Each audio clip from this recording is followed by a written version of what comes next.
Hello everybody, my name is Casey and today I'm going to be doing translation quotes.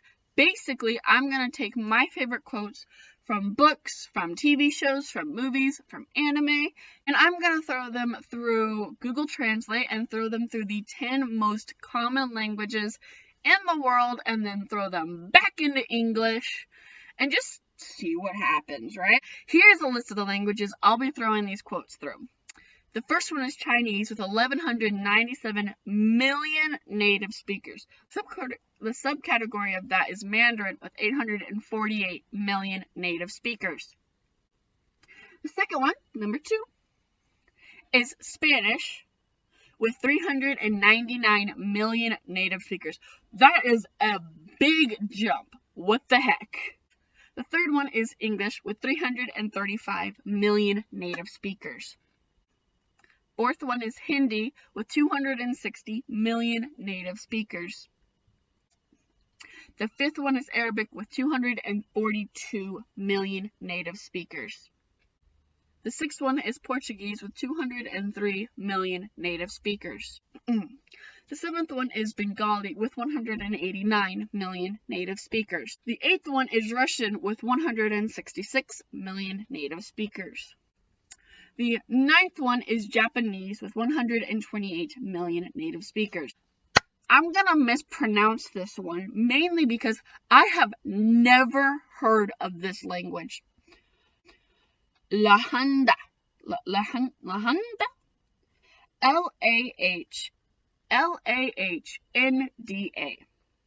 Never heard of it. Don't know what country it's from, but it's on the list. Apparently, it has 88.7 million native speakers. How it has that many people and I've never heard of it, I don't know.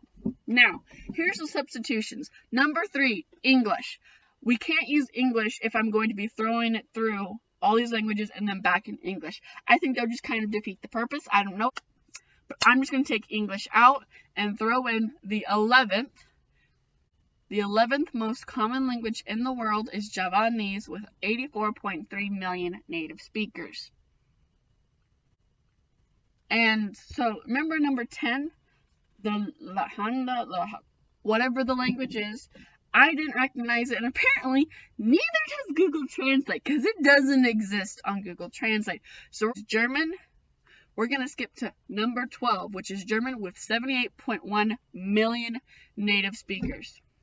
I have a journal right in front of me. It's not a full journal quite yet because I think that there's room to grow. I think that there's more series I want to see, and I'm also kind of hoping that you guys give me some insight, like just send me quotes and I'll throw them through Translate and see what we get. And I'm gonna just randomly flip through it, pick 10 quotes, read to you the original quote. I'm also gonna tell you if it's like a book. I'm going to tell you what book it is and who it's written by. If it's a movie, I'll tell you what movie it's from. I'm not sure what I did for TV shows and animes. I'm pretty sure I just did the name of the show. I don't think I threw in who said it. But here's the first quote. It's from Harry Potter and the Deathly Hallows, written by J.K. Rowling. I've never stunned anyone except in our DA lessons, said Luna, sounding mildly interested. That was noisier than I thought it would be. It seemed to be interesting for any ads that do not ask anyone. I'm good for myself.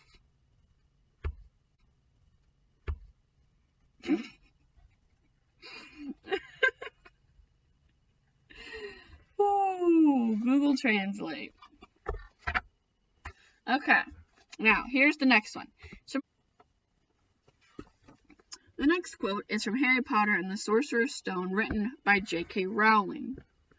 A breeze ruffled the neat hedges of Private Drive, which lay silent and tidy under the inky sky. The very last place you would expect astonishing things to happen. Harry Potter rolled over inside his blankets without waking up. One small hand closed on the letter beside him, and he slept on. Not knowing he was special, not knowing he was famous, not knowing he would be woken in a few hours' time by Mrs. Dursley's scream as she opened the front door to put out the milk bottles, nor that he would spend the next few weeks being prodded and pinched by his cousin Dudley. He couldn't know that at this very moment people meeting in secret all over the country were holding up their glasses and saying in hushed voices, "To Harry Potter, the boy who lived." Now here's the translation of that quote. Noadroid air defense cleaner organized under the sky in a peaceful darkness surrounds the last room, which is considered beautiful. Harry Potter is chopped in purple cloth. Housing cover closed with the following letter. I slept. I do not know that much. I do not know if she is famous. A few hours later, I do not know that Mrs. Darciel was crying because he opened the front door, getting a bottle of milk. I will not say that next week you will be stolen by a graffiti cousin. I solemnly take national points. Say calmly, at the time, I do not know. Harry Potter.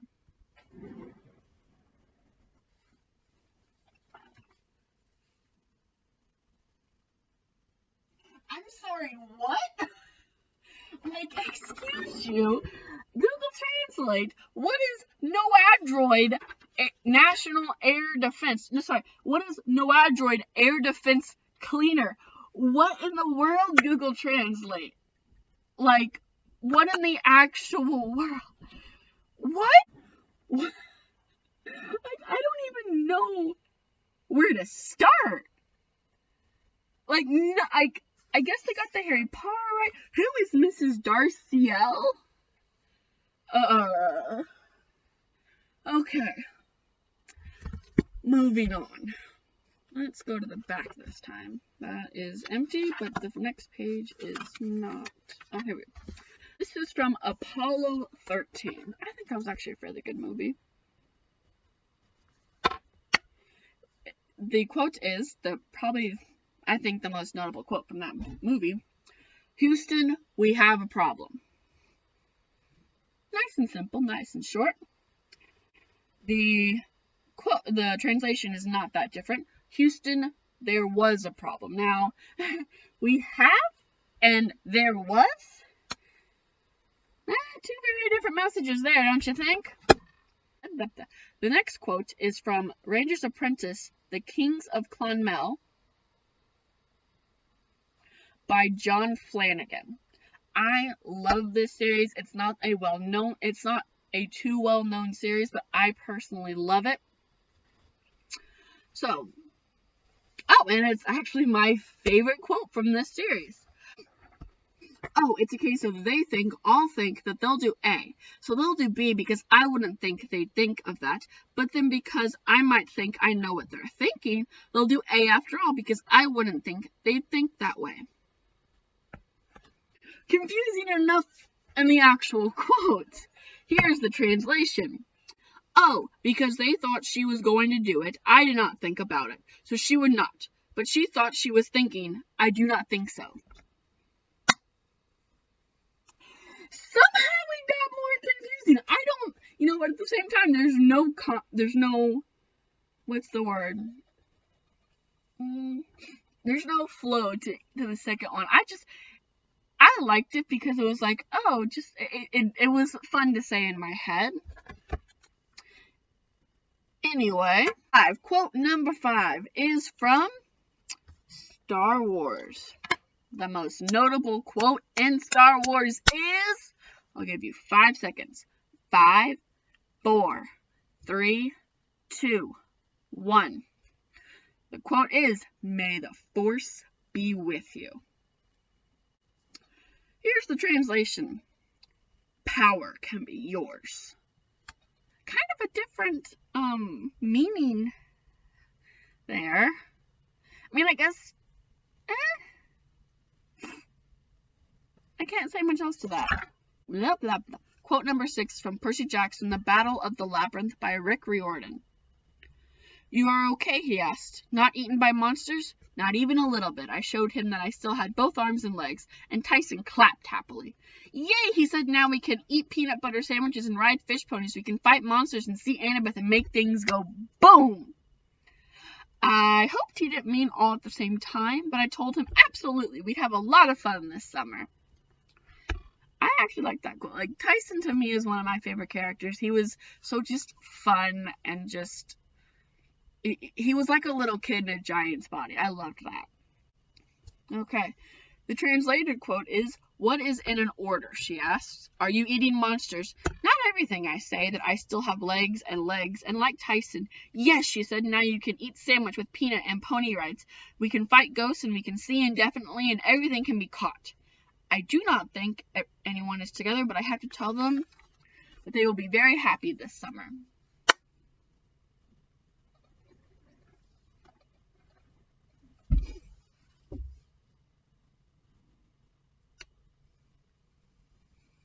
Do the long quotes just decide to just go everywhere by themselves? Like, the short quotes aren't that bad, but these quotes are just all over the place.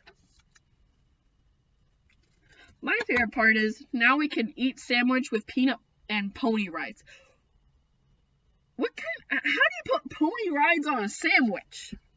Sorry. Quote number 7 is from Rangers Apprentice Uruk's Ransom, written by John Flanagan. Then the two friends leaned back and watched the sunrise clear the trees. "Best time of day," said Will. "Yes," Horace agreed. "What's for breakfast?" After the two friends returned and saw the sun rise from the tree, everyone can say, "Best time." "Yes," she agreed. "What is breakfast?" Not what is for breakfast, what is breakfast? I mean, I can't. I give up. Okay. Quote number 8 is from Heroes of Olympus, The Lost Hero, by Rick Riordan. She wondered if it was her stupid mother, the goddess of love, messing with her thoughts. If Piper started getting urges to read fashion magazines, she was going to have to find Aphrodite and smack her. She thought that her mother was a fool. The goddess of love destroyed her thoughts. If Pepper wants to find a fashion magazine, he has to find Aphrodite and beat her.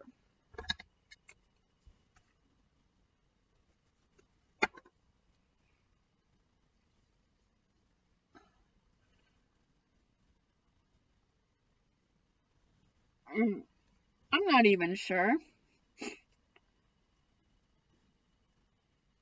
I'm not sure. Moving on. From number 9 is from Harry Potter and the Deathly Hallows, written by J.K. Rowling. When Harry stood up again, the stone read, "Here lies Dobby, a free elf."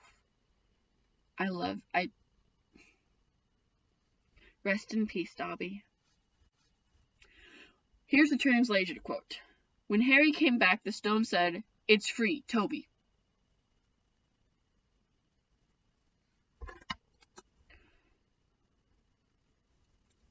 I'm sorry. Quote number 10 is from the Brother Band Chronicles, The Outcasts, written by John Flanagan. "What a brother band," he declared. "A thief, a touchy first mate, a short-sighted bear, a joker, two twins who can't tell each other apart, a bookworm and a squirrel who doesn't know the right shape of a ship's sail." He beamed at all of them, then added, "I can't think of better qualities in a wolf ship's crew." That quote doesn't make sense to a lot of you. Here's the translated quote. "What's your brother? I cannot separate the thief, the first sensitive couple, little Sally, the shirt, the spouse. I cannot part no fool or a known ship." He even laughed. "I do not think the quality of the Wayworld team is good."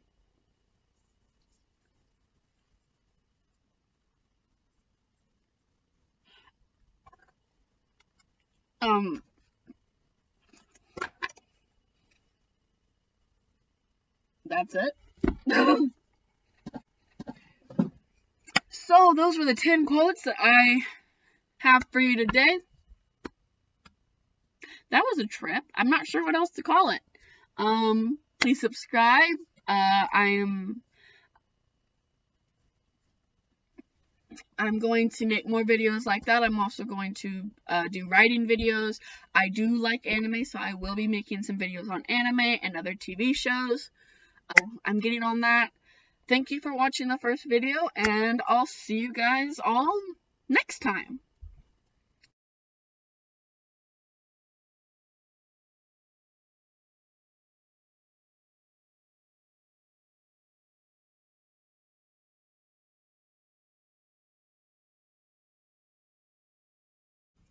So, useless fact of the video, a pregnant goldfish is called a twit.